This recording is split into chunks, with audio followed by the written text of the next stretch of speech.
everybody, welcome to this Board Game Life episode number 96, titled Being Picky. I am one of your fine hosts for today. My name is Rob, and with me, as always, I got my good buddy, Mark. Hey, everybody, how you doing? One of those directions, either to the left of me or to the right of me. How's it going, everybody? How you doing? If I am everybody, then I'm doing well, thank you. It's another beautiful gaming day. Yes. Great gaming days end in a Y. Yes, they do. That's how that rolls. And how do we roll here on this Board Game Life? Well, we talk about board games, card games, not so much miniatures games. We really don't do RPGs, but that doesn't mean that, or not RPGs, like D&D and stuff like that. But doesn't mean that we might not one day. But we talk about anything and everything gaming, and then sometimes other stuff too. Yes. Yep. So, yeah, today we're being a little picky about choosing a topic. So we came up with a topic that kind of will help you maybe be picky when you're. Yeah, we'll talk about it later. We'll keep people on the edge of their seats.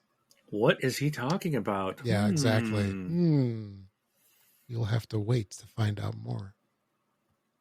Although, I'll probably give it away in the description of the show. That's how it goes.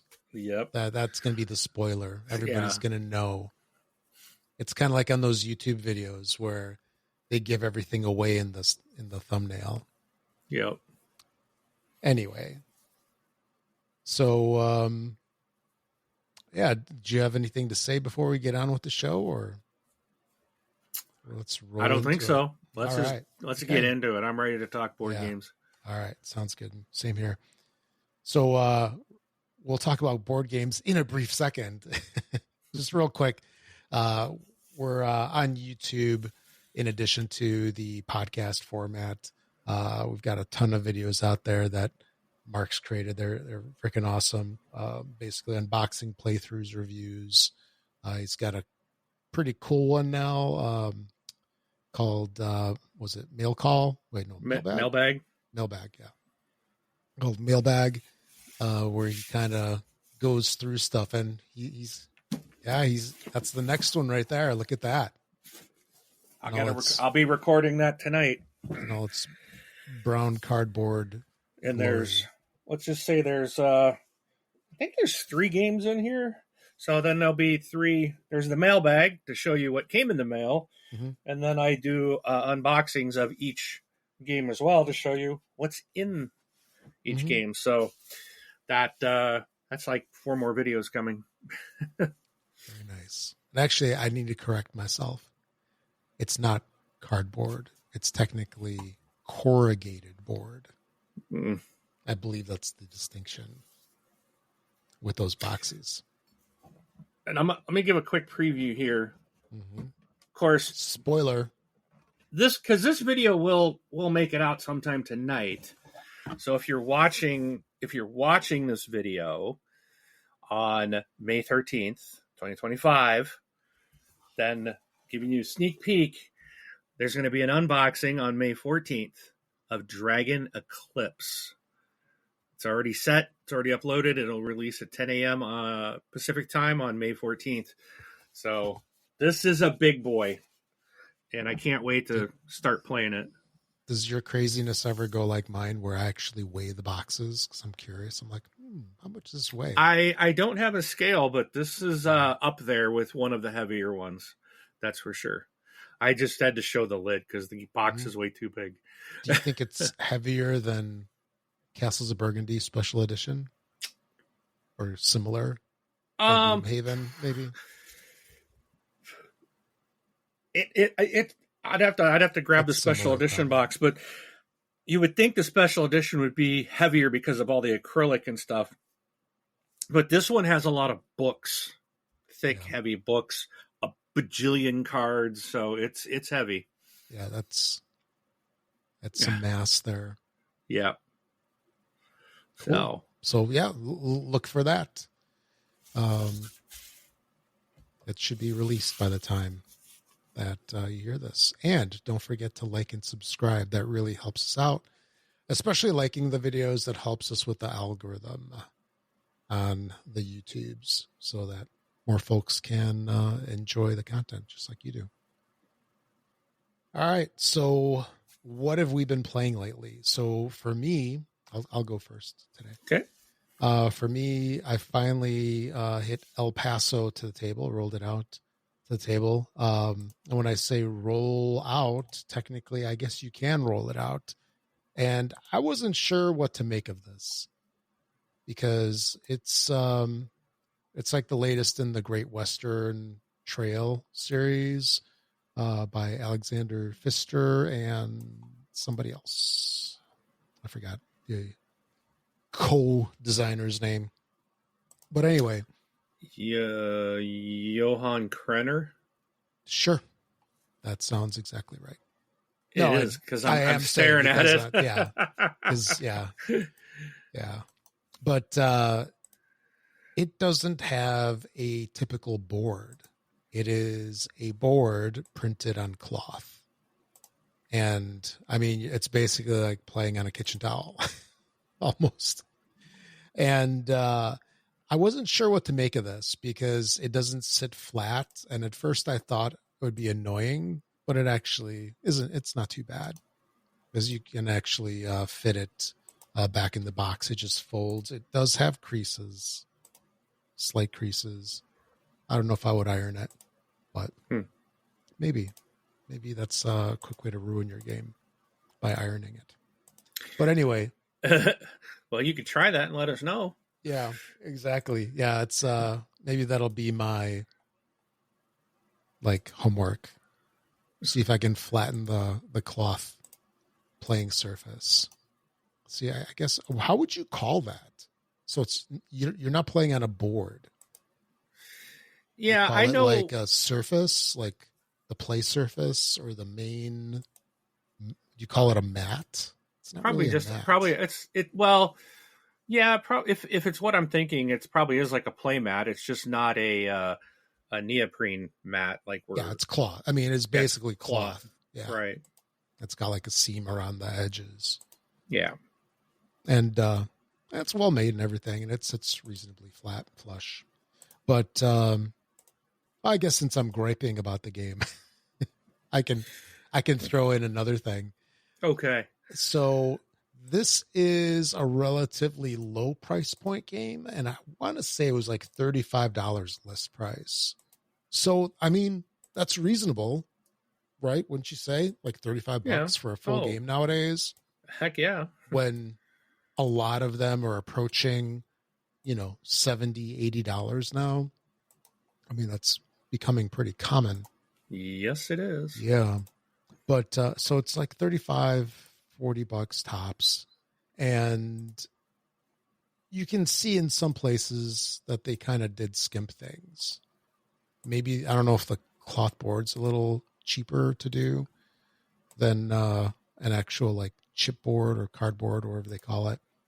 But the other thing is where you would obviously expect there to be cubes and discs, meaning wooden cubes and wooden discs. They have you punch out discs out of cardboard, and you have these cube-looking things, which think of like a three-dimensional cube flattened into a 2D surface. So, you can kind of see. So, it's not square, right? It's more, I don't know if like diagonal, like a diamond shape really applies to it, but it looks like a cube, but it's flat. So these are the two things that you're using on like your own little player board. And I think the game just would have been so much better if it was actual discs and cubes. And the other thing too is you have to put like the discs onto the cloth playmat, And I think even there it would have been better with wooden pieces, but not a huge deal. But it is something that I wanted to bring up. But it's a pretty good game. Plays in like an hour-ish approximately, and it's like a lighter version of Great Western Trail, but it's still in itself like a decent meaty-ish game, which was kind of a surprise. But yeah, definitely might want to check it out. It's called El Paso, the latest in the series. I think this is like the third or fourth game in the Great Western Trail series, and it's pretty cool. Definitely enjoy it. How about you? What have you played? All right. Well, I got quite a few different things in. Got some new stuff that I haven't played before. One is The Resistance. This is from designer Don Eskridge, and it's like a what do you call that? I don't know what Werewolf is, but it's like a deduction game. Yeah, it's like a hidden role game where everybody gets there's like I don't say a traitor, but there's somebody that's got like a hidden role, and you're trying to figure out who the person is. It's in the Werewolf Mafia, I guess, family of games. As it's listed here. It's roles with asymmetric information, simultaneous action selection. It is team-based. You have two teams, and you're trying to you're trying to figure out who, I guess, who has what roles in the game, and you're trying to make sure the other team doesn't win before you do. I don't know. We played it a couple times. It was really quick. It was okay. I mean, I didn't really mind it, but yeah. Anyways, that's The Resistance. I got to play some more Spectacular, and this is that is a spectacular game. It is a spectacular game. Yes. From Chili Fox Games, designed by Elif Svensson and Asmund Svensson. So hopefully I said that correctly. Man, I had a game the other day I was doing a video, and all of the names, well, I think it was for Dragon Eclipse. Actually, it was. That one, it was like, I don't know if they're Polish or Czech or something kind of like, now this one wasn't too bad, Svensson to say, but man, I was going to go through this long list of graphic designers, and I'm like, I can't. I butchered the designers so bad. I'm like, I don't know how to pronounce these names. So hopefully I didn't butcher that too bad. But no, Spectacular. This is a dice tile game. You're building out kind of like habitats in a zoo. But what I really like about this game is that everyone's playing at the same time, and there's a central or like a community. Everyone has a community tile that you will draft either a dice or a tile off of it and then when you're done, that gets rotated around. Everyone has one, and then they all have different tiles and different dice on it, and they all just get rotated around. So you never know. You always have to, don't necessarily know what's going to get around to you. You might see something that someone has, and you're like, "Ooh, I hope that tile's still here when it gets to me," and then, oh, it's gone. So it is a really cool game. I really enjoy Spectacular. Excuse me. Also played some Earth. I got this played several times. Really like Earth a lot. If I had to pick one thing to complain about, and that's it's too many cards. There's so many cards in this game. But that also makes the game infinitely replayable. You will never play the same game twice with Earth. It is absolutely incredible. I wouldn't call it artwork, the box art and stuff is gorgeous. It's just gorgeous. Yeah. All the cards have, it's probably just maybe real world images. I mean, beautiful pictures, but it's pictures of real places and islands and plants and things like that. I mean, but it is very high quality photography, if you will. And there's just so many options in this game of ways to play and ways to score, and it's just fantastic. I know that they've got a the Abundance expansion, I think, is releasing like right very soon, if not this week, or it's about ready to release, and I have pre-ordered that, so I'm looking forward.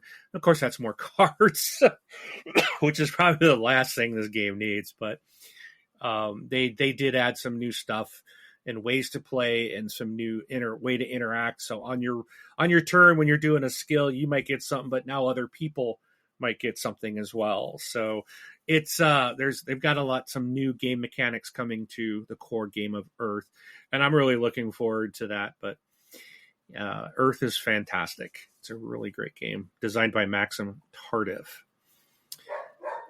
Okay, then I got it is so nice that you want to live there. It is so beautiful. All right, then Santorini, Riddle of the Sphinx. I got to play this with a friend of mine. Her and I went through. I played I think myself through the first 3, maybe 4 missions. There's 22 missions, I think, and then I took it over and to a friend, and her and I played, I think, 2 missions of this. So it's a cooperative campaign. You can play it solo, but you can play it. I think it's better if you play it cooperatively, but because you get more gods in the game to help you out, because each person can hold 2. So even on solo, I can only hold 2 gods, but when you're playing cooperatively, you can have 4 out that are available to you. But anyways, so how does this one? I mean, I'm not familiar with it since the original game. How is this one Sphinxy? Is it so Egyptian or anything? Or well, I it's still the Greek buildings, that island. You have to have the base game, because this is an expansion to Santorini. Mm-hmm. So you do have to have the base game, and this is it's like a big book, a spiral bound book that you open up, and then there's another book that you use to track things that you unlock in your campaign, and different gods that you can add into the game as well. And so there's the general gods that will go up in the deck, and then you can unlock at a certain point friendly gods that you get to pick that can help you out with, and they have all these different powers and abilities that are available. So as you're going through this huge book and you're selecting which ones you want, and it's kind of if you're how in a video game, you've got that tech tree. Yeah, that's the same thing. This book basically is a tech tree. So it's going to take you a while to get the gods on the outer edges of this book, of the page. And you're working your way from the center, and as you do things on a mission, as you complete certain things, you're going to gain points that you can fill in these little dots to make these connections to additional gods. And you can chart it out any way you want. But those are the friendly gods that you're going to add into the game as you keep going through, and the game's going to get harder and harder. And you're still basically the map will show you where to place these tiles out that will tell you, here you've got to build the 1-layer building, or all the way up to a 4-layer, with the dome on the top. So you're having to meet all these objectives, but you have extremely limited supply of building pieces. So you start with just 2. That's it. And the only way to really get them so far that I've seen is when you use a god, when you take a god card and put it in front of you, you have that ability, and you gain a building piece when you draft a god card. And some will have a lower piece, some will have a middle piece, some will be pick any piece you want. So you're drafting these gods, and as long as you don't use that building piece, then that power their powers available to you for you to use. But the problem is, this is really the only way to get more building pieces. So you are kind of always forced to use these gods. You don't get to really keep their powers around very long. Mm-hmm. And then there's this other part of it that's called the Riddle of the Sphinx, where it's kind of like gambling. You roll this dice, and there's these 3 colored gems, like red, blue, and green. And so when you roll this big dice, it's like you're basically looking at the color. And if it comes up red, you take the red gem off of the Sphinx, and you get to exchange that for any building piece. The next time you try to do this, if you roll red again, then you lose one of your workers off the board because you failed the riddle of the Sphinx. You failed in that gambling, if you will, little mini game. And if you do it a second time, then you lose a second worker and you lose the game. So you kind of, your very first roll against Riddle of Sphinx is guaranteed to give you a building piece. After that, now you've got the odds are starting to stack up against you pretty quick. So you can easily get one piece from that. Then after that, it's like a gamble, and you could end the game real quick. So you need to try to complete the buildings as laid out on the board, and you got to be moving your pieces. So you have to be, you can't be building pieces that are not meant to be built. You have to move your character to where you need to be adjacent to something that you can build. And if you had all the pieces, the game would just be pretty easy. It's like, I'm just building however I want, moving around, kind of like in the main game, but it's different because there you're kind of trying to box people out and keep them from getting to the top floor, right? Or the top level without a dome. This one doesn't have any of that. You're just building the little buildings and trying to build out and meet the needs of what the god or that mission is asking you to do. And when you do that, then again, you succeed, you get bonus points, you solved the riddle, and that allows you to start drafting friendly gods into the deck to help you out as it's going to get harder going forth. So it's really neat, actually. Very beautiful.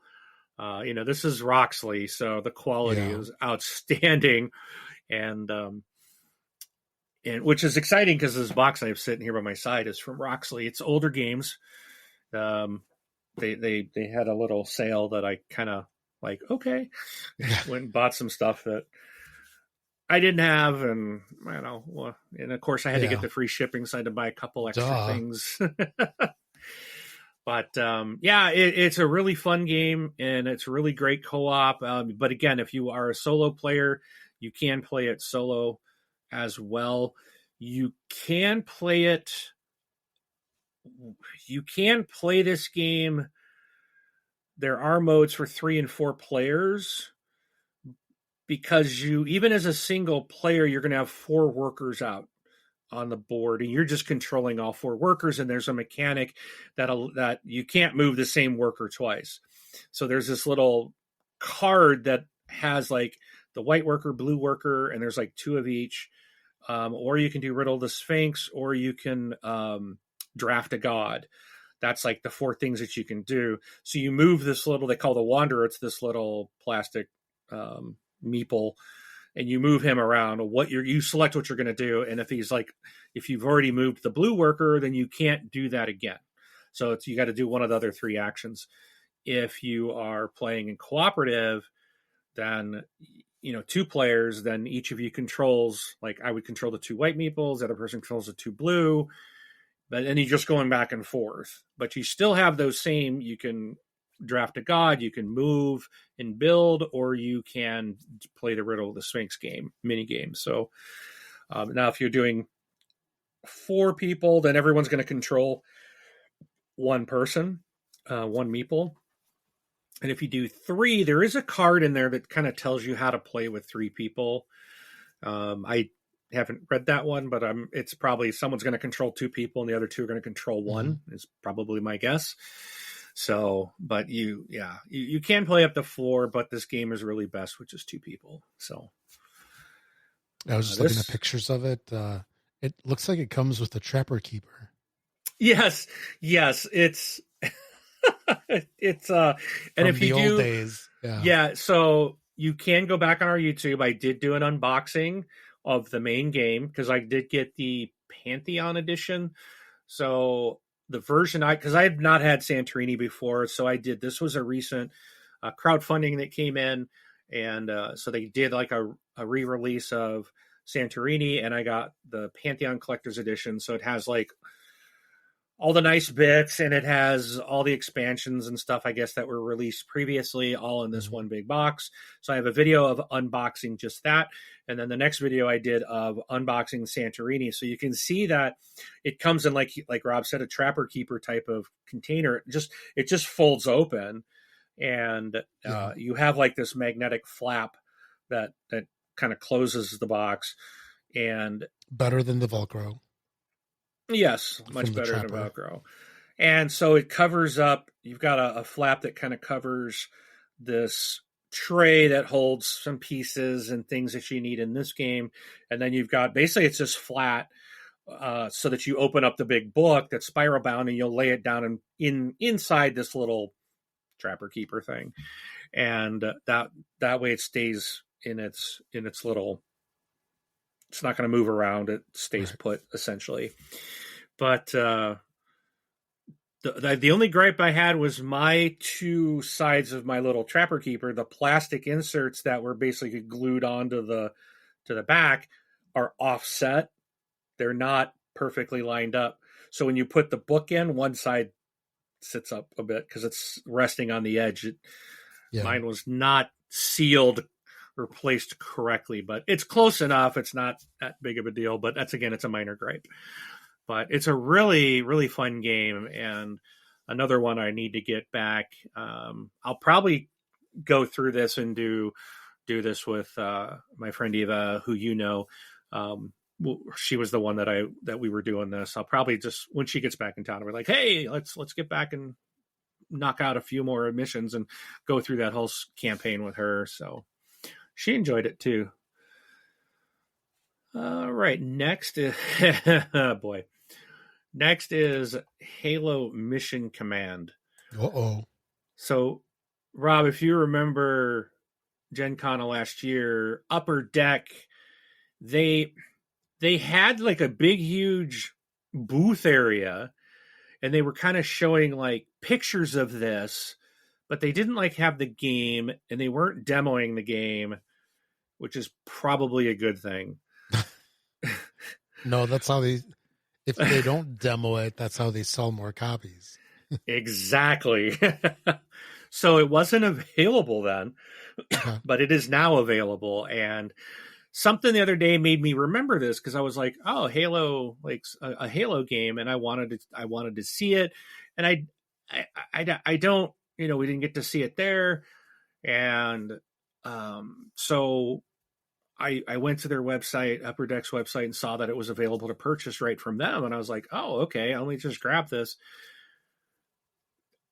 I don't rate games. Like, even when I review, I don't give it a score, but I will tell you that if you are a massive Halo fan, then you will buy this just to have the cards and the artwork, which are just basically images taken from Halo Infinite. The game is terrible. And the card game is terrible. Yes, the card game, this Halo Mission Command card game from Upper Deck is not good. It's extremely basic. It's rated, the weight is a 1.0. A flat one. BGG, flat one, yeah. Can you get lower than a 1? If you could, this game would have got it. Yeah. This is as basic as it can possibly get. Wow.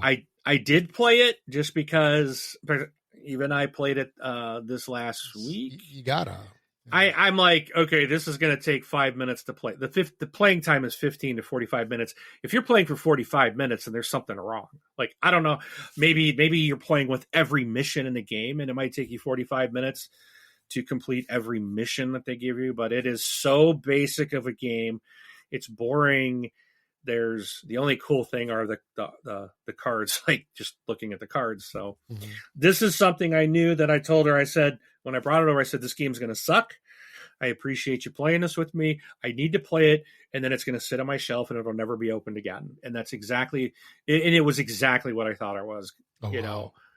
I do not recommend this unless you just want to have it sit on your shelf with your Halo collectibles or something like that.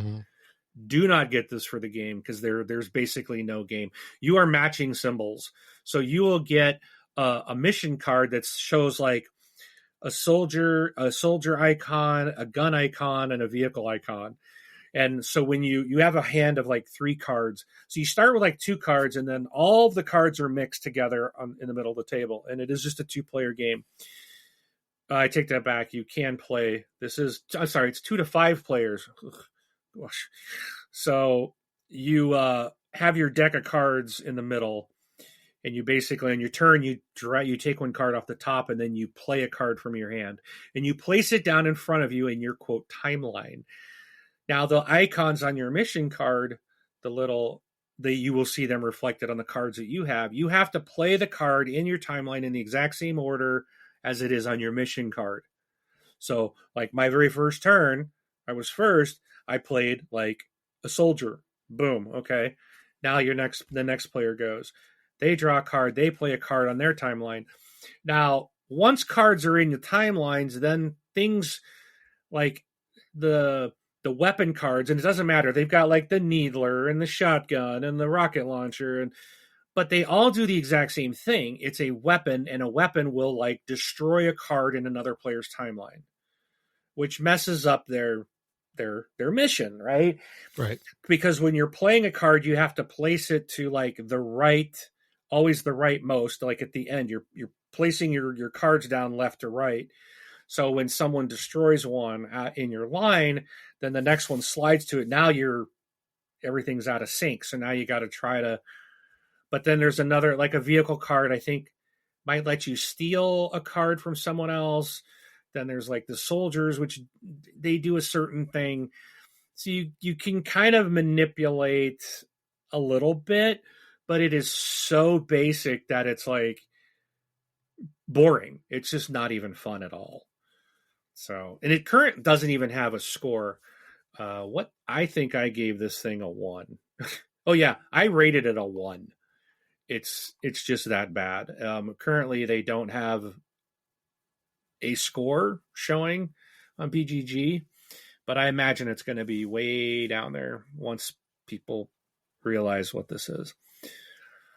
Well, all right. Let me ask you this. So how would a non-board gamer or somebody that's not in the hobby that is into, Xbox, like we are, and I guess for those that don't know, we did like this Xbox life for, I don't know, 800-900 episodes. so we have a little bit of history with Xbox and Halo and such. But how do you think somebody that's not in the hobby, that doesn't necessarily like complexity or meaningful choices in their games, what would they think of it? Like, this is rated ages 14 and up. I don't even think a 14-year-old would like this game. To me, this is like, I don't know why it's even 14 and up. To me, this is like 5 and up, like that's usually because if you get it rated like below 13, I think it is, then you have to send the game for extra testing to make sure it's like non-toxic, safe, and all that for kids. They put everything in their mouth. Yeah. 2 people rated this. Okay, so I noticed here you can click. So 7. There's been 7 ratings on BGG on this game, including yours. 2, right? Including mine. 2 people gave it a 10. 1 gave it a 9. 1 gave it a 6. 1 gave it a 5, and 2 people gave it a 1. I'm one of them. So that's the ratings right now. are two the 10s and two 1s. So if you take those out, then you've got a 5, a 6, and a 9.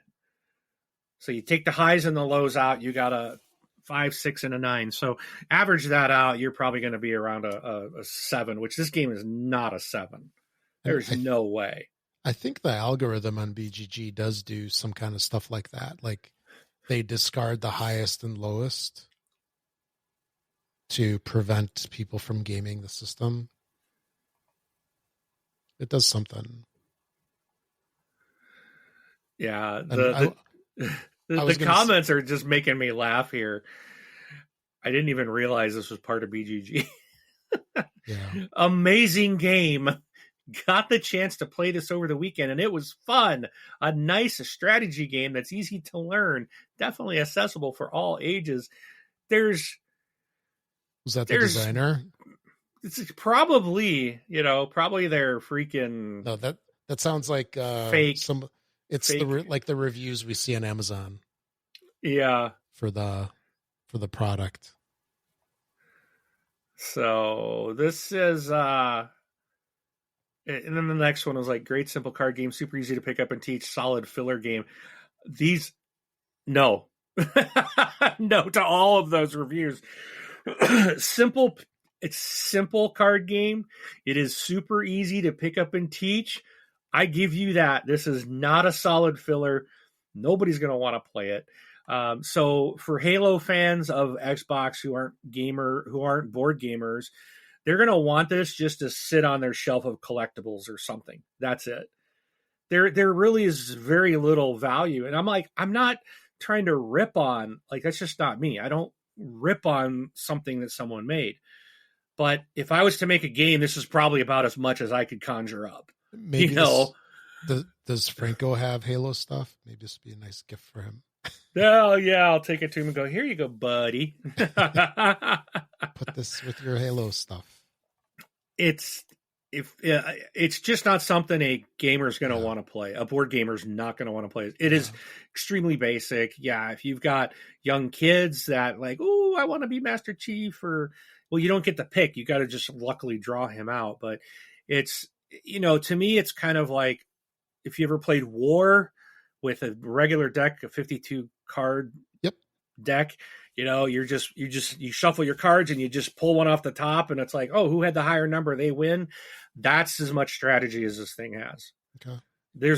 It'll go the next step above that, right? Because you do get cards in your hand and you pick what you want to play.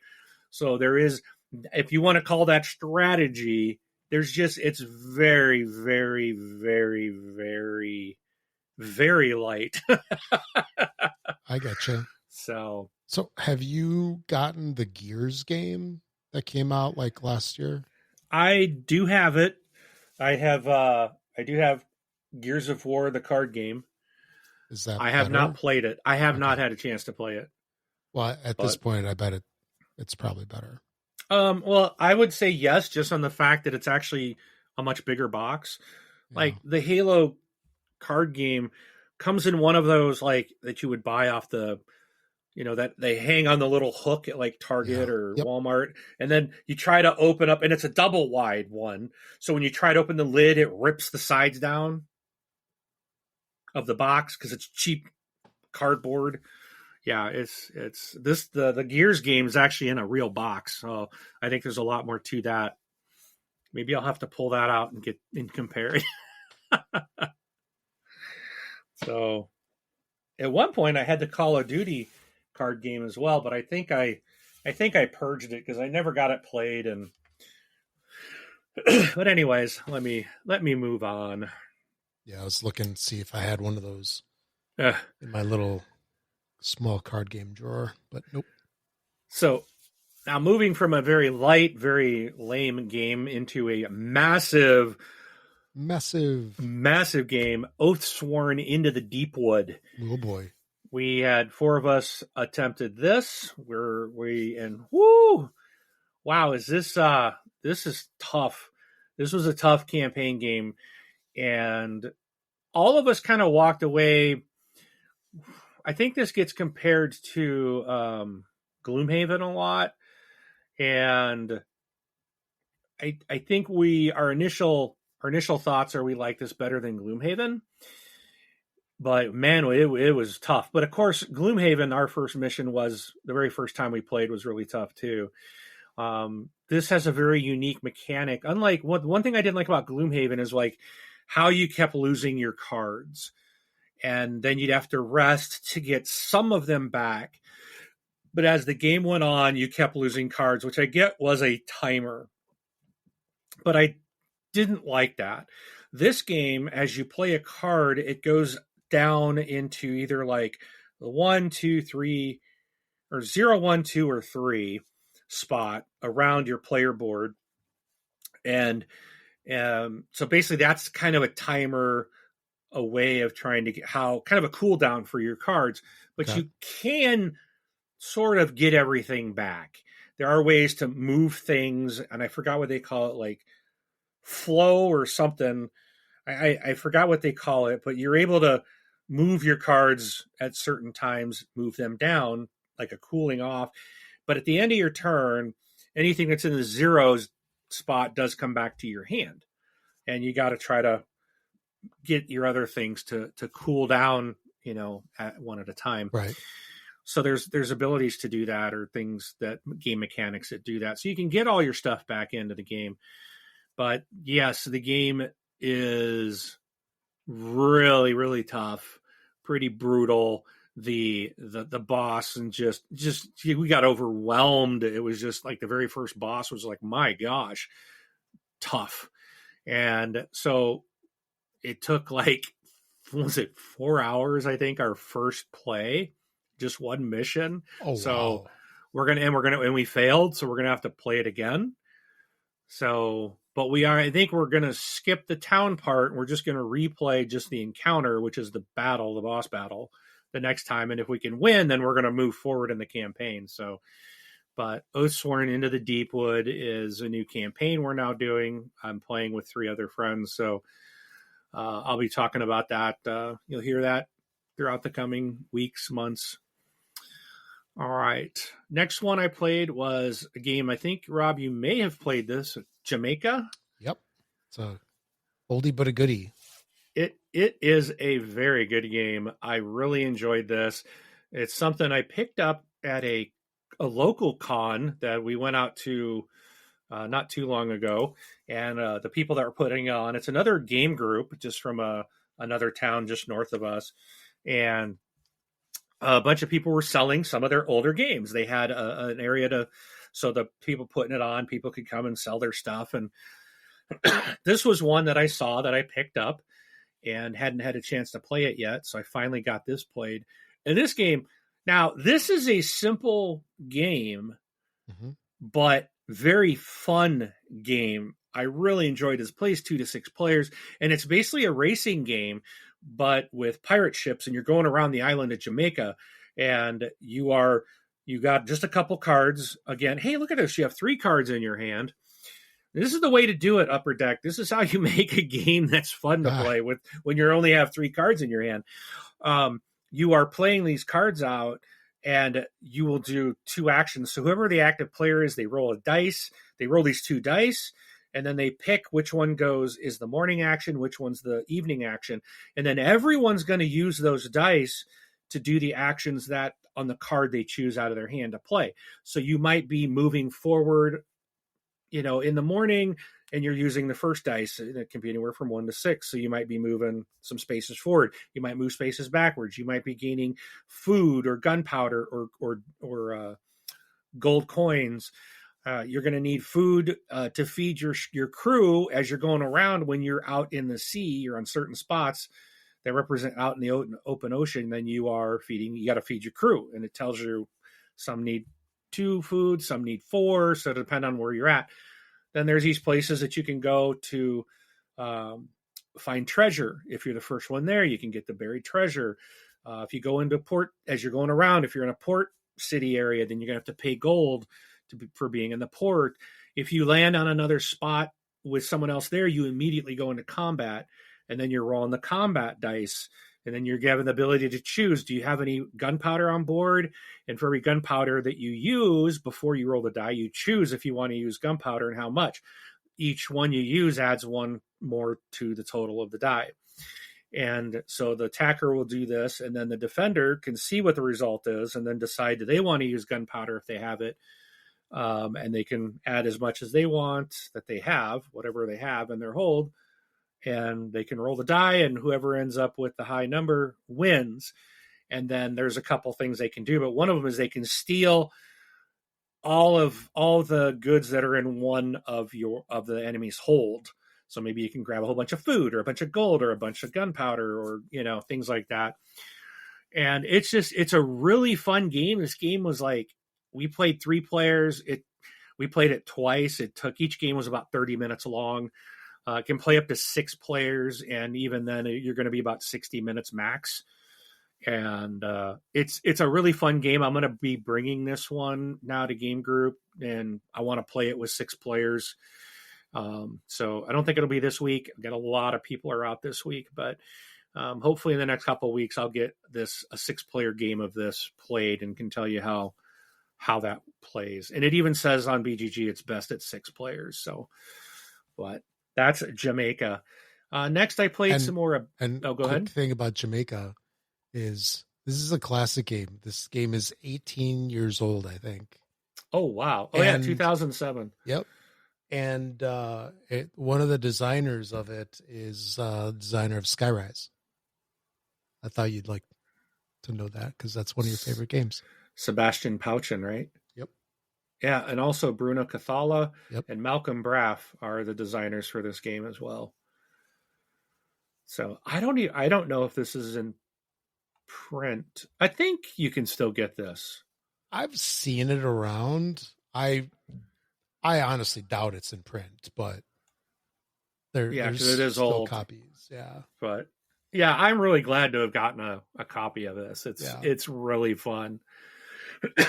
And it's the cool thing about it is it's a classic game that's pretty fun that a lot of newer gamers have no idea about. It'll come out of left field. Like, where is this game? Where's it been? Because everybody talks about the latest hotness and stuff like that. Right. But, yeah. And even though they've got they coin a thing here. It says race around Jamaica to claim its spoils. Beware, the fastest doesn't always win.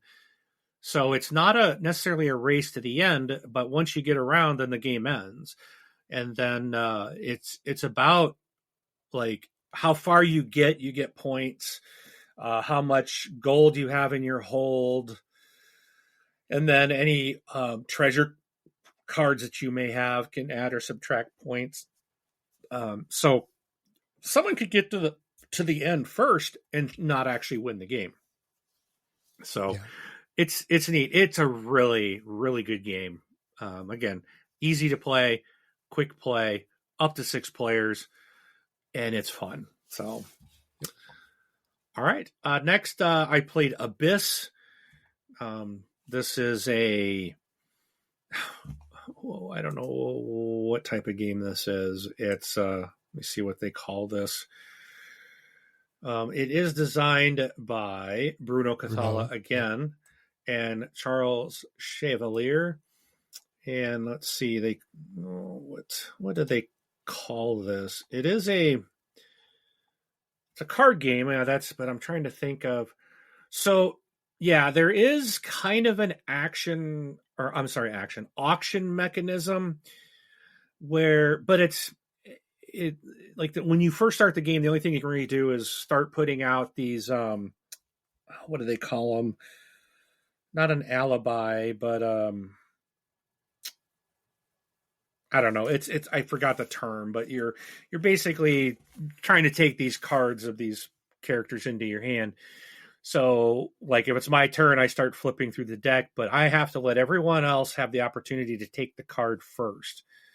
And if everyone else passes, then I can take it. But if I don't want it, then I go to the next card, and you pull out up to like 6. And if you get to the end and you end up taking that last one, you also gain a pearl, which is like money in the game. You have to spend pearls to buy things. So you're managing your hand. It does have an open draft. There is a set collection going on. You're trying to get these I think they call them lords, but they're kind of like gods under the sea. This game it's called Abyss. It's under you're playing under the ocean, so it's all themed with sea life, ocean life type stuff.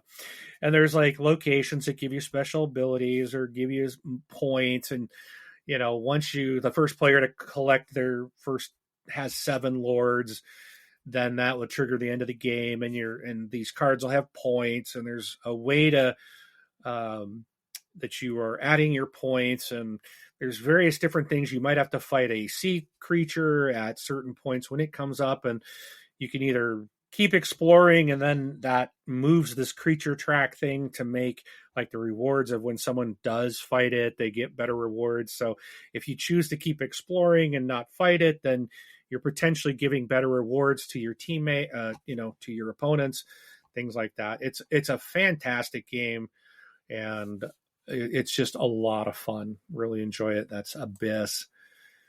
Then I played Too Many Bones, chip theory game, very high quality, much like Oathsworn. It's brutally hard. I like Too Many Bones. I love the quality of the components, but man, this game is hard. We introduced Nick to it this last weekend, and he was just like, this is insanely unfair, I think was the word he used. It's a fantastic game. It is pricey because of you get like real poker chips. Chip theory. It's chip theory. The cards are all like PVC cards. All the pieces are these massively sweet, nice, heavy poker chips with just beautiful production. Like your monsters' stats and images are all on these things. You have neoprene playmats that are cut out that you put, and there's a ton of dice, and you're upgrading your character and changing your abilities and skills by using dice, and it's very high quality, high production. So, and then I also I played Cities. This is a really fun little game about you're building a little city out, and this is a newer game. I think it was 2024. Steve Finn and Phil Walker Harding. You are basically on your turn. It plays up to 4 people. So when you have 4 people, you're basically going to take 1 point card out of 4 that are available, 1 tile that you would put into your city. And when you're building a 3x3 grid, you will select 1 feature that is these little tiles that will go on your board, and then or you're picking 1 selection of buildings that you will grab to put on and build up into your city. So each round you're only getting 1 of those. So you put your meeple out, you choose what you're taking, and then put your meeple there. And now you can so if I take a group of buildings my first turn, I can no longer take buildings the rest of that round. I have to take a point card and the other things I mentioned. So it's real interesting because you're trying to determine what is the best thing to take first. You might see several things you want, but then there's also public goals. So everyone knows what those are. Well, if I leave this, it's probably going to be gone because someone else might take that tile because they're going for this public goal. But I really want that point card at the end. And so the interesting thing about the game is you're building up this city and building your buildings, you have to get these point cards and select cards that you can use, because most of your points are going to come from these cards at the end of the game. But yet the way this game plays, to me, it always feels like that's kind of the last thing I'm always looking at is the point cards, and it's probably should be one of the main things, which you're trying to balance when to take something. And so it's a really cool push and pull that way. I like of the game, and you're building up your little buildings. It's kind of fun. Mm-hmm. And then lastly, Flip 7. My oldest son is home, and we introduced him to that, and he really enjoyed that game as well. It's a fantastic party game, very easy card game to play. Again, Upper Deck, this is a way to make an easy card game for people like to play. Yeah. But anywho, so I digress. I'm done. I've rambled on long enough. No, that's a good list as always. Good games. Almost all good games. Yeah. Only one stinker in the group. Yeah. And So the one that would have been nicer if it was better. But hey, what are you going to do? They can't all be winners. So Exactly. But just in case you're wondering how to contact us, there's a whole slew of ways you can do that. You can send us an email at contact@thisboardgamelife.com. You can also comment, like, and subscribe on any of our videos that we have. And there's videos on BGG and YouTube that we have. And then we also have a little voicemail widget on our website where you can leave us an audio recording, or heck, you can even just email us a recording of yourself. A great way to do that is like through your voice recorder on your phone. But yeah, just a whole slew of ways to contact us, and you can also do it through our website as well. But let's cover the news real quick before we get over to our main topic of the day. So I had a couple of things that I threw on here. So one of the more interesting and exciting things is if you're going to be going to Gen Con, the Gen Con list. Actually, I guess you don't have to be going to Gen Con because I'm sure there's a lot of folks that look at the list regardless on if they're actually attending the con. But Eric Martin's huge, massive Gen Con list is going to go live. When was that? Like the first week of June, right? June 2nd. June 2nd, yes. Yeah. So look for that soon. And I thought I saw like the Origins one is it's up, maybe yeah, already out. And was it UK Game Expo? Was that the other one? Right? Game Market Spring 2025, UK Games Expo, and Origins. Okay, so that's 3 of them then? Yep. Or is okay. 3, yeah. Okay. So all those 3 are out, and I would say like if it's on the Origins list, it's probably going to be on Gen Con. Although Gen Con is more retail for sure. That Origins list is live, so It's already up. Yeah, so if you want to get maybe like a little preview or something, you can do that. So another thing that's pretty cool is Czech Games Editions, aka CGE, announced their releases for the year. They had a video event, if you would call it that, a little while back. And the games that they're releasing this year, so they typically sort of kind of like release a game a year, like a main big game. So this year it's Wispwood, although I don't think it really has anywhere near like the meatiness of SETI, which was last year, or Kutnahora the year before. But there is a SETI expansion that's coming out. It is called Space Agencies. And then lastly, there's going to be a new Galaxy Trucker expansion, which just boggles my mind because Galaxy Trucker by Vlada Kvatel, it came out like forever ago. It's like what, 10, 15 years old at least. And it's just awesome that they're still coming out with stuff for it. So for Galaxy Trucker, it's called Do What? Oh yeah. So, do what? Yep, exactly. Yeah. It's Do What ! So I guess you need to announce that properly. So actually, like, what is in that, if you ask? Well, it's 2 modules. What's in that, Rob? Yeah, it's 2 modules, including missions, which challenges the players with hazardous cargo, nasty super cards, and insane objectives. I think the base game has an insane objective just to begin with, and that's survive. Yes. This is a punishing game. But in the end, you're like, actually, that was pretty cool. And then VIP astronauts who offer cash to comply with their whims. And there's also a turn-based mode. So that's kind of interesting. So release dates, the Wispwood and SETI releases are going to be for Spiel later, in October. Yeah. Which means we'll get it in April of 2026. Yeah.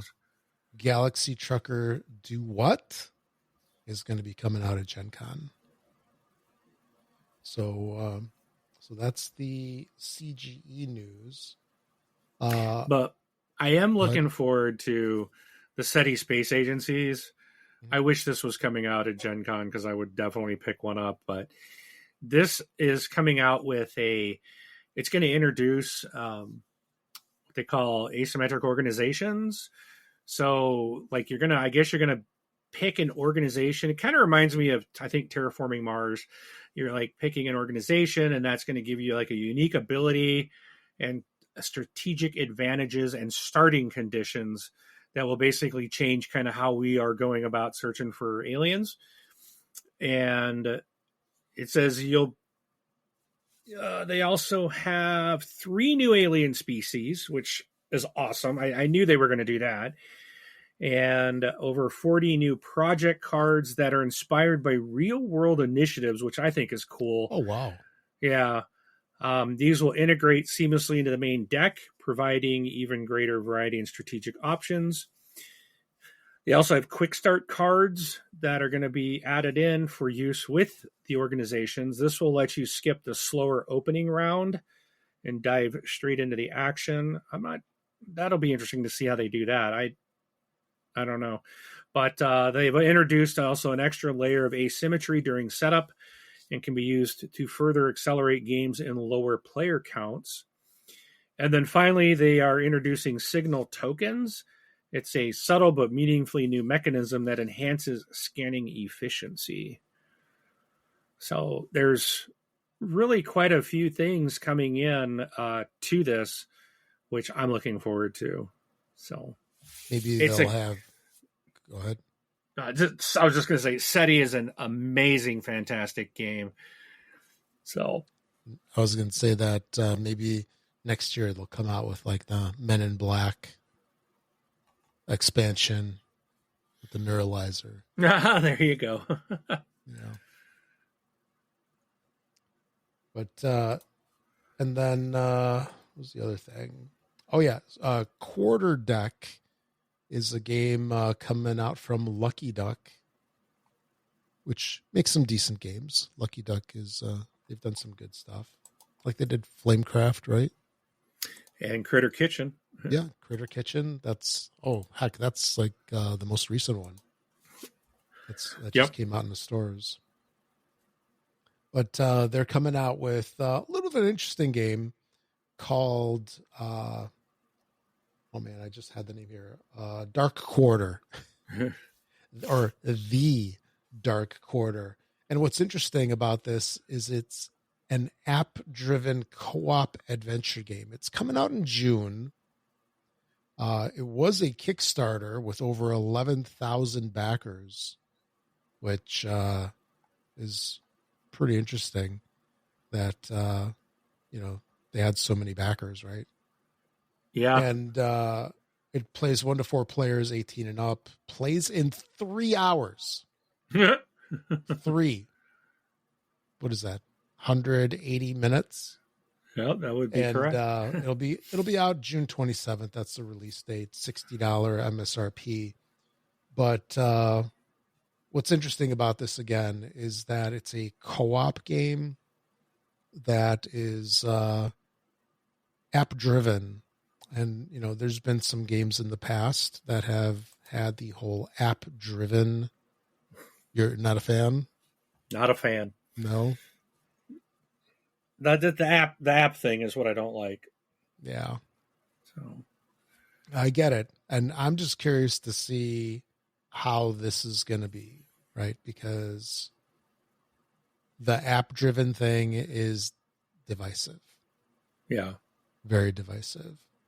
And I mean, what happens if all of a sudden, like, the app isn't working, right? I mean, we've all had it happen where our favorite game on our phones or our tablets, you launch it and it just like closes immediately.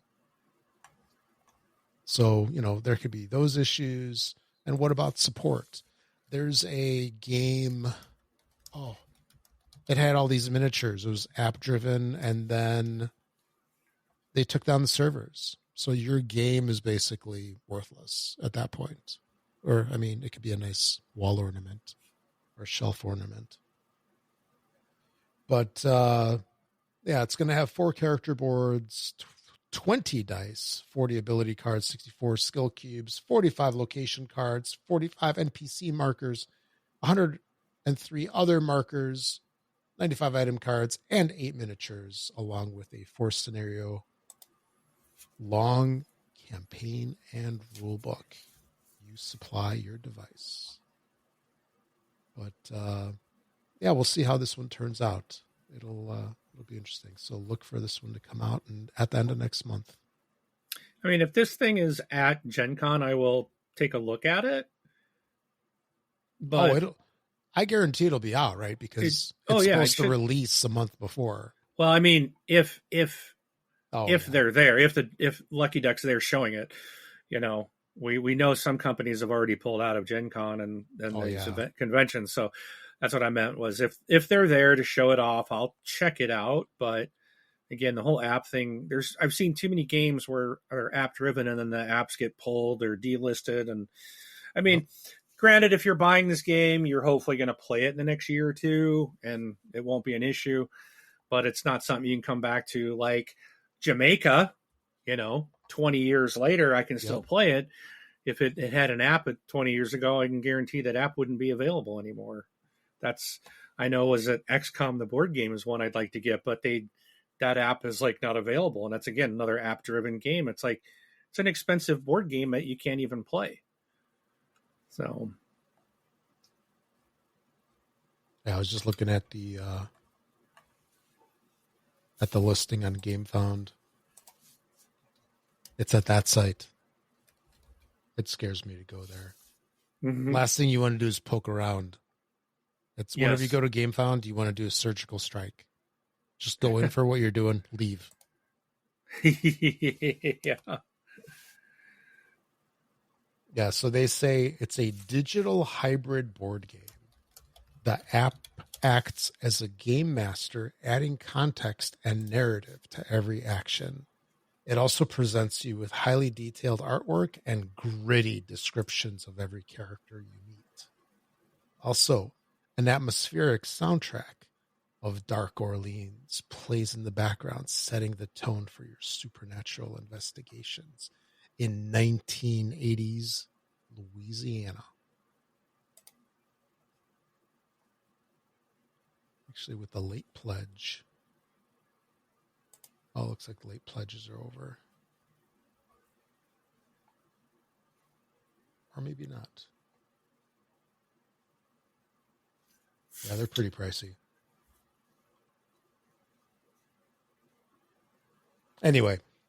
So I will just, before I get hate mail. Yeah. So for XCOM, the board game, I do see just a year ago, someone did in the forums was saying like, and this is another problem too, is even if it doesn't get pulled, they were able to on the Android install the app, but then it says it's not compatible with or they were trying to. It said it started up and it runs okay, but now there's a message saying not compatible with the latest version of Android. Yeah. So again, that's going to be probably the same issue with iPhones. Is they're going to get out of date, even if you can download it, it may not run. Or you're going to run into problems where they're not supported because these game companies aren't going to keep updating these apps. Right. Now, someone did reply a year ago saying you can go out to fantasyflightgames.com. You can download the PC version of the app, but that's not going to necessarily do you any good if I'm not going to be playing the board game at my computer desk. See, that's where I don't like these whole app driven things. Right. So there might be some others. I'm not going to sit here and peruse all the forums, but that is kind of the issue. It's like we're going to be an app driven. Well, maybe if it was web based driven or something, that then I can open up, a browser on my device, my tablet or my phone, and then get to it. That would make more sense than having an app that's not going to be supported after a while. So, yep. All right, and then lastly, it's going to be a quick hit here. 7 Wonders Dice coming out in September 19th, 2025. It's like, how did they not have a dice game already? That's a great question. They solved that. That's what probably somebody said. How do we not have that? Let's fix it. And here we are. We have a solution. So if you don't have enough 7 Wonders games on your shelf, now you can add one more. And that's it. All right, on to the main event. The main event for tonight. So I struggle with this sometimes. Sometimes it's easier than others. And I know this is something that's afflicting all gamers at one point or another. And no, it does not involve an ointment or a cream. This is the incredibly difficult decision of how do we choose the games for certain groups, people, events, etc. So I don't know if you saw, Mark, I put a list down of some of the most common scenarios, and we'll kind of just rattle through there and then kind of maybe do like an overview at the end. Wow, look at that. Yeah, I've been busy. So let's start off with 2-player. Do you find it difficult to choose a game for like when you're playing with like a 2-player scenario? Like, let's say if you're playing with one of your kids, or let's say like if we're doing this board game Life Con, right? And you're choosing a game just for like you and I to play. Like, I don't find that hard because I'm normally picking it based on what I think the other person may like. Okay. And I'm saying this as it's coming from, I'm picking it off my shelf. Mm-hmm. So if it's on my shelf, I probably have played it or have enjoyed it because it's still on my shelf, or it's something I want to play and I just haven't played it yet, but I had enough interest to buy it. So 2 players, I'm thinking of what the other person may enjoy. And I would say that I do the same thing. However, I'll add a little more nuance to it. And that's that it's also a game that has to play well 2 players. There are 2-player games, right? Mm-hmm. That is an easy thing. But then you've got some games which, they might say like, 1 to 4, 1 to 5, 1 to 6, 2 to 4, whatever, but they don't play well with 2 players. Like auction games is a prime one. Yeah, you need more people to have that run smoother.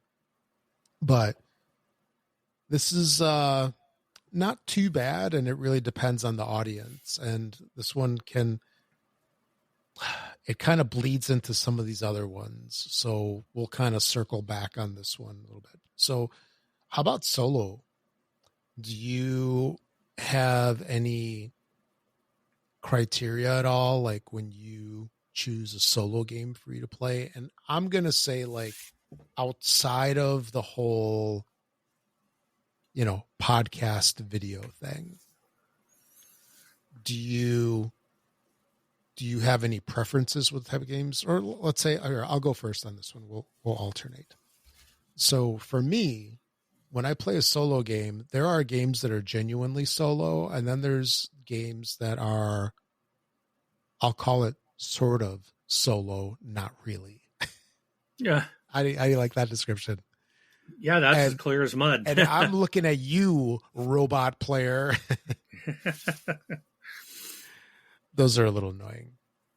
But like if I'm going to be playing a solo game, for me, the ones that I prefer the most are basically the ones that do not require any kind of bot or any kind of, like, there was one game, I forgot what it was. When you played it solo, you had to control 2 bots. And it's like, by the time I'm doing the bots, it's like, I may as well just play a 4-player game with 4 players, as you know what I mean? Right. Yeah. Just pretend. Like, I do that when I'm learning a game. I'm like, I will set up a second player and always do a 2-player game to help me learn. And I'm just controlling both. I do too. Yep. Yeah. Yeah, I agree. I don't want to, like, a game like, I'm looking over here, A Gentle Rain is one that it's truly a solo game. I've got several sitting right behind me on the shelf. The Proving Grounds, Warp's Edge, Unstoppable, Reckland Run, those things, Wraith and Giants. Those are, I enjoy that because I'm not running a bot. You are just playing your game, and there's not, and I also like, especially in a solo game, not a ton of stuff that you have to set up. So when I'm doing like Marvel Dice Throne missions or something, man, there's a lot. I got to commit to, like, okay, I'm going to get all these boxes out. I'm going to set up, and basically my table's not going to be able to be used for a while. And I'm going to commit to playing several, because it's not like you're going to set all this up to play one run and then pack it all back up. Right. Where something like A Gentle Rain, I grab the box, I set it up, and within a minute, you're ready to go. You play, 10, 15 minute game, you're done, you box it up and you're done, So it really depends on, for me, like, what I'm in the mood for, how much time do I have, how big is the game? Like, how, is this a campaign I'm going to run, or can I just set it up and tear it down pretty quickly? No, fair enough. And, I kind of touched on it for myself. I'll choose hands down a legit solo game. Like, those Gribbly 20, yeah, sure. 20 strong, Fridays, the Unstoppable, etc. Those are the ones that I enjoy the most, because when I play solo, I'd rather not play as another person, whether it's a bot or another player. Yeah. Final Girl's another one that's a great, great. It's solo only, but that goes into the category of, it's got a lot of setup. And it's a table hog, and surprisingly for such a small box. you think it'd be like hardly any setup. Oh, look at this, it's so little. Yeah, well, no, it's not. Unless you have the whole season box, that's a whole different thing. Well, but there's a lot in there. All right. There's a lot happening out in front of you. Okay, now this scenario, this situation is likely the most difficult, I think. What do you do to choose a game for somebody who's not into the hobby, who maybe played a game called Monopoly 20 years ago, and then they loved it so much that they didn't play another game for 20 years? Yeah, no kidding. But it's like, what would you do for, I know, I want to say a new gamer, because it doesn't have to be a new gamer. It does not mean like that it's anybody that's into the hobby whatsoever. There you go. That's your Dragon Eclipse is your go-to. The box is so big it would scare them away. Yeah. Oh yeah. That's a great one, because it's so hard. I don't think it is for someone newer, because there are so many options available to us today. But there's so many caveats to that. You know what? If it's someone that's, I guess I think of it as like, someone's willing to play, and I have a lot of options of what, like, the next category. I get crap from some of my people at my work because I bring in the easy stuff. And not work, from my game group, that I'm always bringing in the easy games, the light games, and Sure. Those are fun. Yeah. Those are fun, and that's what I think. That's what that's what get people started.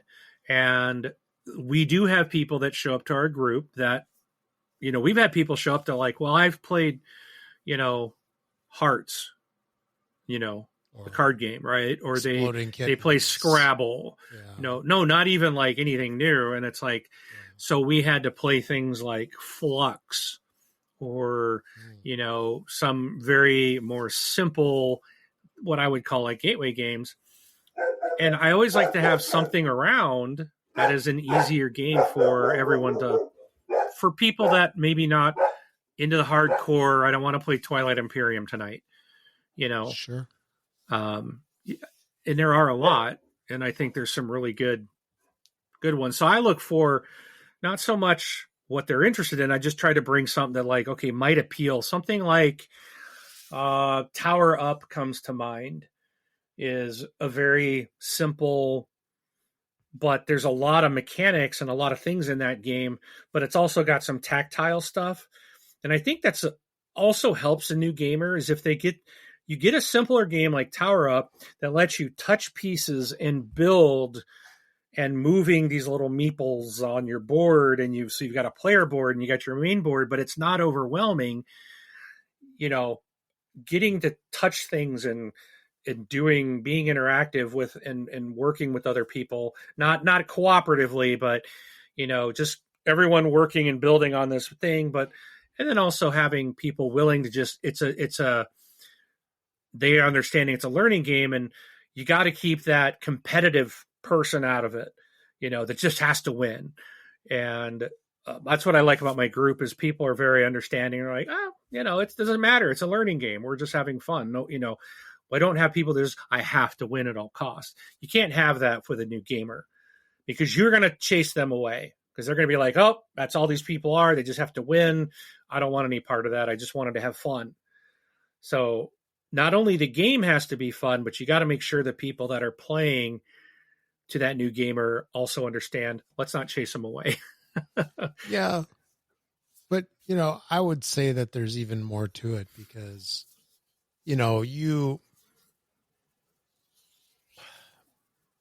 see, I call this new gamer, and it's technically what I mean is, like, somebody that's not into the hobby. Like if your neighbor goes, hey, Mark, let's hang out Friday, okay, we get some pizza and hang out, and you're like, hey, let's play a game. And they're like, a little hesitation.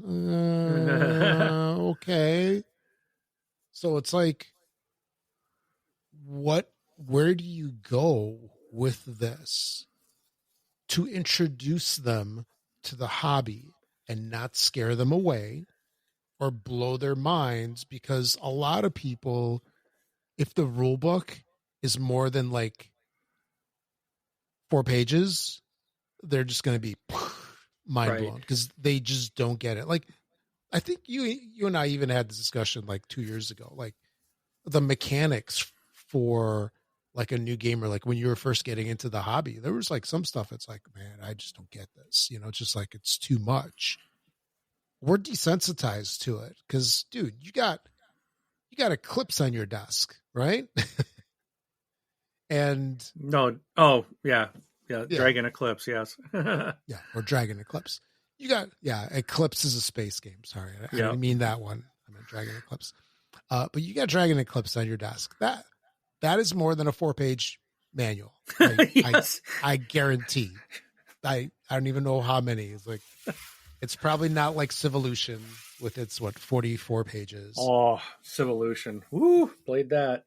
But you see where I'm going with this? Like, it has to be a simple game, and it has to be enough of a game that maybe go like, hey, I really like this. Let's try something. It's only 36 pages, Rob. Oh man, that's But look, this is it's I know it's upside down. It's a lot of text though. The pictures are small. The print is small, it's so like a GMT game right there. it's gonna be rough. Yeah. No, but you see what I'm saying? It's like Yeah. it has to be something light, and it has to be something simple-ish, Almost party game.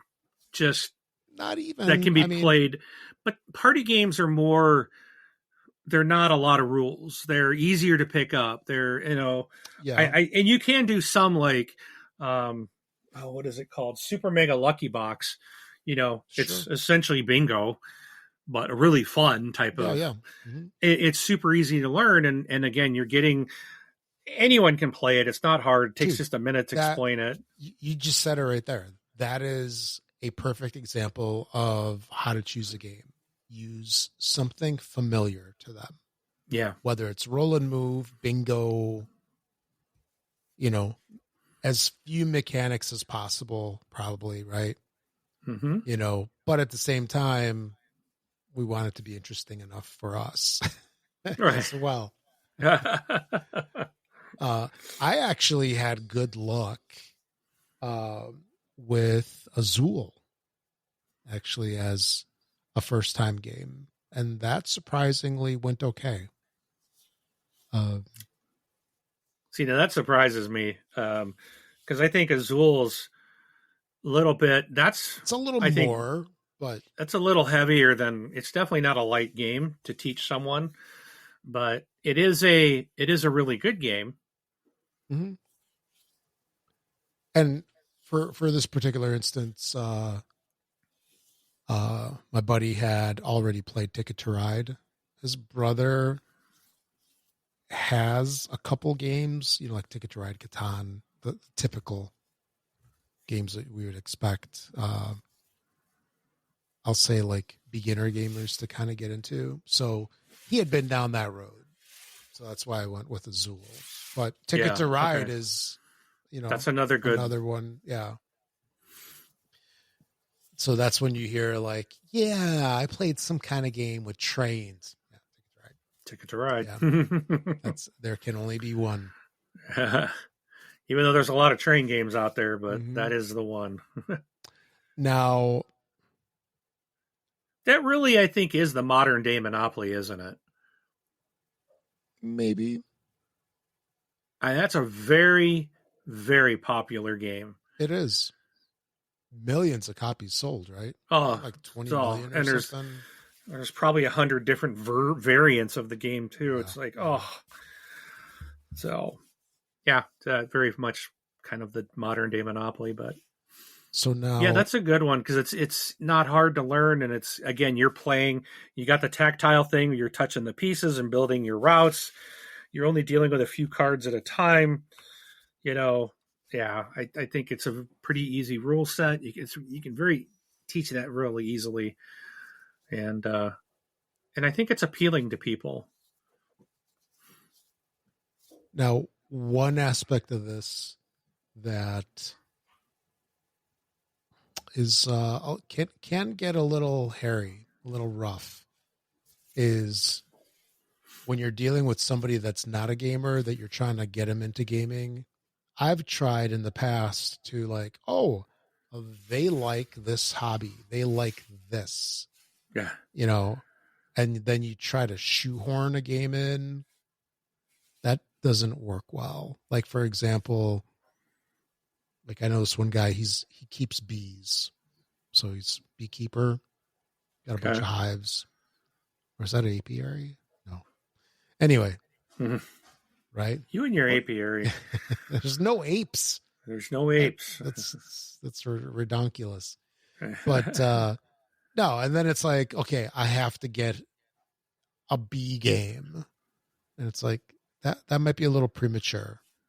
Right? No, like if you're trying to introduce somebody into gaming and then you're like, oh, they like bees. Let me do apiary. Yeah, bad move. No. That's too much. That'll blow their minds, and they'll never want to play another game again. They'll be like Monopoly 20 years ago all over again. Hmm. How about hardcore gamers? What do you like to do with that? So when you're playing, let's say with somebody or with a group where they're like, if it's not at least a 3.0 weight, like they want to play a 3.0 game as like an opener Yeah. for the night. No kidding. And you know, Or like as a the higher palate the better. cleanser. Yeah. Yeah. So Because that's I a don't risky one. That's a I risky one. I don't have to worry about this because I do play with hardcore gamers and they bring the hardcore games. Okay. Like I said, I get often kind of teased Yeah. that I'm bringing the easy stuff. So, and I mean, they like him. The guy's always, you know, he's a great guy. He's always giving me crap about it. We joke back and forth. And Sure. I got him last week because I forgot what we were playing. It was something very, very simple. And he's like, give me crap about how easy the game was. And then midway through the game, he asked a question and I looked at him. I was like, dude, it's not a hard game. And everyone, including him, started laughing. So, but I don't really have much. I don't have really hardcore games. That's not really where I'm comfortable. I do have like Brass Birmingham. But to me, that game is, I'm still haven't figured it out. I need to play it a couple more times. And I wouldn't consider Castles of Burgundy like a hardcore game, even though some people might. Yeah. But like, I think of like some of these hardcore games are just a lot of Euro stuff, a lot of older stuff, things that just take 3-4 hours minimum. The brain burners, they were playing Darwin's Journey. I think they were playing that last week, and I almost had to play it. Thankfully, someone else showed up, and this one. Yes, yeah, that one. And I was looking at it, and I was like, "Oh man, this looks like it's going to hurt my brain." And I don't know if it's a hardcore game, but you know, it was brought by the guy that loves hardcore games, so I took it that it was. So I don't have to deal with. It's definitely not. No thanks. No, it's not. Yeah. But let's say if your hardcore gamers are like, "Hey, Mark, you know, something happened. I can't stop at home to pick up my games. I just got to go straight to the thing. We need you to bring something." They know I'm there. They would not call me. Okay. I mean, I would bring. No, like how would you pick that game? Would it be something that you think is like pretty challenging, or? Yeah, I would bring something heavier, like Arc Nova. I think is a heavier game, a meatier game. I know Kanban EV is not one I have, but that's a heavy game in my opinion. Like that thing is brutal. What's his name? Vital Lacerda. Yeah, anything by him would probably be classified as a hardcore game. Yeah, it would be tough for me to bring something, but Twilight Struggle would be one I think that's up there. Even though you and I played it, you know, and I don't know if we played it several times, I might not consider it a hardcore game, but it sure felt like it trying to learn it the first time. Because it's a lot. Like, because I've heard that's like a 2.5 hour game. Like even when you're into, although, you know, maybe at that point, maybe it would go quick. I don't know.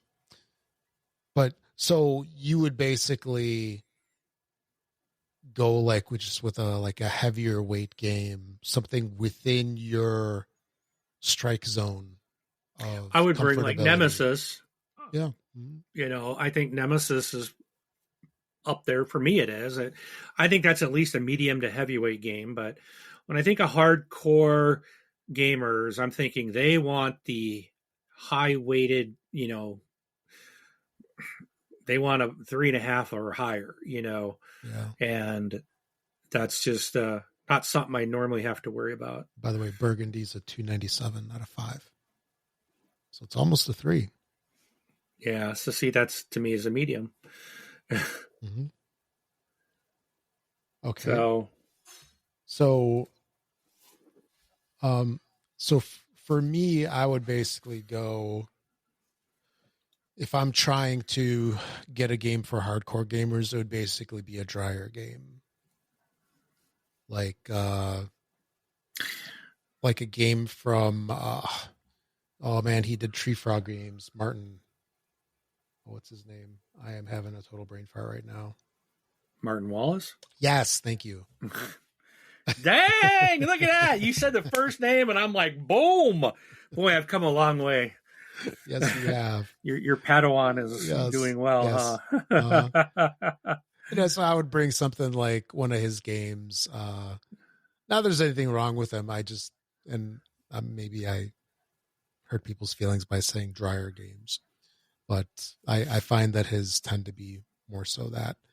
But, it'll just be something that is typically a longer game and maybe has like a tougher concentration system to it, meaning like you have a lot more to consider, and that'll scratch the itch of the people that are like, oh, this is too random. Okay. And then how would you choose a game like for like a party atmosphere where just a whole bunch of people, they're hanging around, like let's say, I don't know, you got 20 people coming over for Thanksgiving and you're going to do something to kind of like involve a bunch of people. Dude, that's so easy. That's so much easier. Yeah. I'm going to grab stuff like some fun card games, maybe like Just One or Hive Mind or what is that other one? Cranium or Taboo is a favorite of mine. I really like that. The bingo game I mentioned. It's things like all like these games that can do like up to like 10 people or more or something like that, right? Yeah, or what is it? Welcome to My Neighborhood, which I don't consider that a party game. Welcome to is not that's more of a party game for gamers. Is how I would say it. Oh yeah. But no, things like Tapple is another good one. Just things that are designed for larger groups. Code names, depending on the size of the group, code names is another excellent one as well. Though party atmosphere is just so much easier, I think, to you can just like, I'll take this, and you can just grab a bunch. And normally they're not large games outside of something like Cranium, which has a board and clay and car. That's a bigger party game. But and I don't even know if you consider that as a party game. I don't know how many people it does, but I classify it as a party game. But because it's more of like what was the old one? Pictionary, something like that. It's just, you can have a lot of people do. There's so many different types of games out there that are available for party games. Oh, absolutely. And by the way, XCOM, the board game app, is available on the iStore, Apple, or whatever it is, the App Store. So, so I guess it's still there. So I'm going to lump party atmosphere and larger group together because those kind of go together. How about with kids? Let's say like young kids. How would you choose something like, you got family coming over or something like that, and it's like either you're going to have a game for the kids to play by themselves, or it's sort of like, hey, two grown-ups playing with, 1 or 2, 3 kids, whatever. I've got a couple games. Preteen. Yeah, I've got one. trying to remember if that was it. I think it was. I think I've got the one. I'm looking at it. I can't remember if that's the one. I think it is. Call it Evil Bunny, and if that's the game I'm thinking of, I should look it up while I'm sitting here at the computer. But we had a big group of people over once with a bunch of kids, and the kids were playing, and it was something like you're getting these eggs, and you're passing like these eggs around. I don't think that's the right game. I don't think that's the right one. I think I got the wrong one, but it was like the kids were having a great time. Like you're picking like who gets eggs, and you're passing these things along, and like at the end of the game, it's like whoever ends up with like the most eggs. So it's you're kind of just like, but you draw a card, and it's like you've got to send an egg here or to there, and your pile keeps getting lower, and it's like really super simple. Oh yeah, this is the right game with the golden eggs. You're attempting to collect all the games. So they call it a Mario Kart of card games, or just a simple, sure. Yeah, it's just, and it's fun. It's fast paced. It's, and you can play this up to 10 players, ages 7 and up. So, I look for stuff like that. That was the only reason I have that is because it was like I think my first crowdfunding game, and it was inexpensive. Yeah, and it was when I was just getting in. Got that? Yep. Yeah. So now I would not, and that's probably the only thing I have that would be kind of fit that young of a group. But I do have like Captain Flip is something that preteen would be tough. But other card games. So basically, it's got to be light on the decision making and not too many choices. Llama would be a good one, because you're just having to you're playing a card. It's either that number or one higher. Right? Yeah. Oh, there you go. Something like that. I want to say that there is one danger with this, and that's having a game with some cool little pieces, because then you get the kids starting to play with the game pieces, like when they're not taking their turn, and that is maddening. Yes, it is. Even when teenagers do that. Yes. Even when adults do that. We were playing the Abyss the other night, and I was relaying to Eva because she hadn't played it before. And then when Nick had taught us before, you get these pearls in these little cups, these little trays that come with the game. And everyone just sits there and they're like swirling the cup, and so that the pearls are swirling around in the cup like this, just and it's like, would you stop? They make so much noise. It's like, stop playing. And these were all adults. Mm-hmm. Or you think that they're adults. Are any of us really adults? I mean, we're all playing games, right? We're all kids. I don't even pretend to be an adult. Oh, maybe at work I do. Yeah, that's it. Outside of that, no. And even that's tough to do, right? And then the other thing is like, what do you think about having like, especially if it's somebody else's kids, to have a game like Resistance, where you're teaching the kids how to lie, how to mess up a family dynamic. You're welcome. Yeah. No, anyway. All right. So how about teens?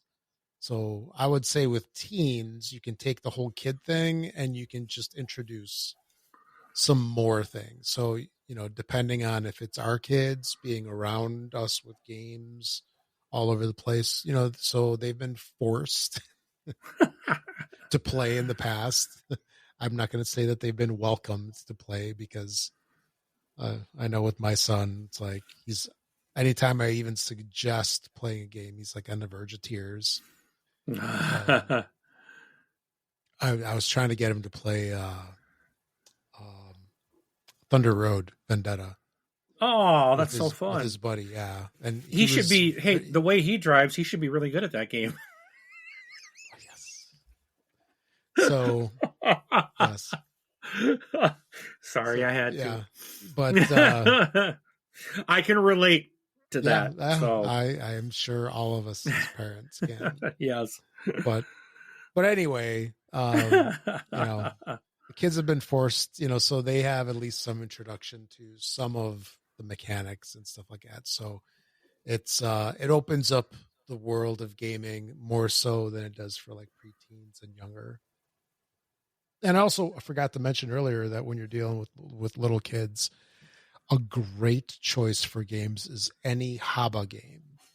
And Haba makes these fantastic games, everything from like little kids, just like 4 or 5 years old, to kids, that are like in the single digits, preteens. And some of them are surprisingly fun. They are very cool. But yeah, with teens, it's a little bit different. Then how about we take it one step further? How about playing with parents? So I know you do that. Yep. How do you choose games to play with your mom? Do you have any like criteria? Now, mind you, I know now she's, definitely into the gaming thing, more so than when she was like first into it. So let me take it a step back, and not like your mom now, but maybe like your mom a year or two ago. How would you choose, playing with a parent that isn't necessarily a gamer or have a lot of experience with games, but maybe they've played your games occasionally here and I know Patchwork was one game there?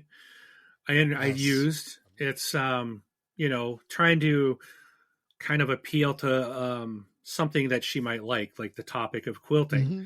So So she would be more open to yes, like the whole process and not as right. like glazed over like when you say anything more than two rules. Yeah, and I even taught her Dog Park early on, which Oh is yeah, that's right. was I remember that. it's probably a medium weight game, but there's a lot of there's an auction mechanic. There's a lot of things there in that game, and I'm like surprised, like, wow, I can't believe I did that so soon. But it was again like she loves my Australian Shepherd and she loves my Golden as well. But my Aussie is like his personality is just amazing, and she just absolutely loves him. And while that cover of that box is a big Australian Shepherd, it looks a lot like my dog. So and so that kind of appealed to her. Again, that's like, oh, let's try this one. It's about dogs. I've done a lot of party games with her over the years. Um, I think when I first started, I was like, let's play Yahtzee, something she had played in the past and had played a lot of, and then it's like, well, let's play Mix or no, Quicks, which is another dice game, but you're rolling numbers and colors and you're kind of trying to, and she really enjoyed that. And so we just kind of, start out real basic, trying to find something that they like, a topic that they like. And now she's playing, what did we play the other day? She was playing something I just mentioned that we played with her. The kids and I played, but we played Cities, and Flip 7 is what we played with her. But she really enjoys Cities, Oh wow. Mm-hmm. Yeah. So, and there's other games, which Cities is not a hard game, but it's still not something you would probably think of like a grandparent aged, a grandparent or even a great grandparent playing, and she really likes it. So, yeah, I mean, and so like, at this point, your mom is definitely not like a newcomer. I would say no, she's a gamer, right? Just yep, probably just leaning more towards like the light metal. yes, Yeah. and she's not going to want to go any further past that. So, Yeah, that's fine. yep, that's perfectly At least fine. not yet. Not yet. Give it time. Give it time. Okay, so how would you choose a game when you are limited on time? Like, well, Halo Mission Command will be quick. All right, I've run that one into the ground. Yeah. I a lot of times it's just going to be like little quick card games. I agree. You know, I think that's probably the best. No thanks, right? No Perfect thanks. one. Six nymph. Right. Games that move quick and are easy to teach. Yes. And yeah. I would say another criteria is like, let's say you only have half an hour and it's like, hey, let's play something. I mean, even better if you can teach it and then play it once or twice or three times. Exactly. Because then you can get that learning game out of the way if you're teaching. Flip 7 is a fantastic. It takes all of a minute to teach the game, and everyone knows how to play. Is that and the one that all we ages? Played while I was out by your mom's? I don't remember if I had it when you were here. I think it was Flip 7. Where you play one card, everyone gets a card, and then you got to decide if you want another one where there's 12 12s, 11 11s, 10 10s in the deck. Yeah. That's it. And your son kept just hit me. Yeah, he kept pressing his luck until he got the whammy. Yep. He did that this weekend too. So hey, it's a valid strategy. And it works. It does. It does work. But my mother, we played that twice, and she slaughtered us all both times. So she's sharking you. She is. She's like, I'm gonna make it. So you know, if your mom ever goes, hey, let's play for money, run away. Say no. Okay, and then the last thing I have here is, how do you choose a game to play at a convention? Oof, good question. This can go a couple of different ways. Well, I have seen people, and I know you have too, bringing carts in with massive, large games that they want to set up at a con because maybe it's hard to get a lot of players for some of these large games, war games or something. Tournaments. Dude, yeah. You bring up, I never really thought about that. Like those dudes that bring in all those like miniatures. Yep. Like when we were in the big halls at Gen Con. And they basically have their little rolling cart. Yes. Like a rolling hand truck with just cases upon cases of stuff. But I would say for me, choosing what games to play at a con, it largely depends on where it is. So if we were to choose to play like in the like general area, right, in the halls, the big halls, not the exhibit hall, it would be a game that I just bought and I'm excited to play. That's it. That's an easy one. Outside of that, if it's more calculated, it's going to be something that we can play that everybody can hear, and it isn't going to be like a huge nightmare to play. And if it's a game that I'm playing in the exhibit hall, like to learn or something like that, for me, it generally has to be something that I'm interested in, because if I'm not interested in the game, I feel like I'm wasting my time because I need to see other things. Do you know what I mean? Like, yeah. Instead of learning how to play like the Halo game and sitting there for half an hour, then I missed out on half an hour of going to see like more interesting games or waiting in a line to buy something. Well, you can play games too if you bring small card games or something simple. Like I know, was it Love Letter? Like the guy, they played it in an elevator or something as the story, how he sold the game to the publisher. Okay. But it's like 13 cards. I mean, the cons, like you said, the lines are a great place to play games. Speaking of which, that was my first written review on BGG. Funny story. Oh, Yeah. Many moons ago. yeah. But yeah, there's a bunch of criteria for that. And a lot of it has to do with how much time you have, your space, like, you know, those big round tables that they got in the big halls, those massive round ones. Good luck playing a card game on that one. Yeah, that's not You happening. can't even hear the person across the way, and you can't reach the middle of the table either. And then they got the double wide tables in some areas. Even those, I don't like them just because you're too far apart. Remember we saw those guys playing like that war game, but it was like one of those massive tables was full of this huge world map, and it's almost like you had to use those little sticks to push your pieces around. Yeah. Yeah, that was crazy to watch those guys do that. Yep. It's another level. Very. So, I mean, that's a perfect con game there. You're not going to do that at your house. Yeah. So anyway, that's all the stuff that I had. Do you have any other, like, not topics, but any other no types? We rambled on for difficult... 2 hours now. No, I'm gonna be like a teenager. No, it's not 2 hours. It's an hour and 56 minutes. Okay. No ice cream for you. Yeah. Anyway. All right. So I think we can call it here for episode number 96 of this board game life. All right. So yeah, that was a cool topic.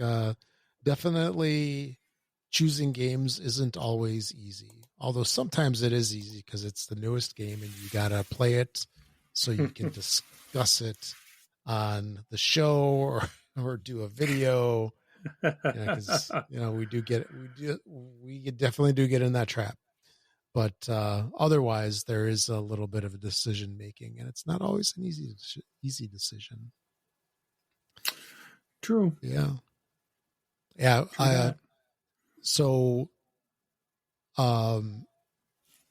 Let me ask you one question here. This is going to be, actually, no, I'll ask you this afterwards. Never mind. Not in the show. All right. So thanks for listening, everybody. Episode number 96. I'm Rob. We'll catch you all in 2 weeks in 2-2. And I am Mark. Appreciate you for showing up. Don't forget, hit that like button. All right. Thanks so much. We'll see you at the table.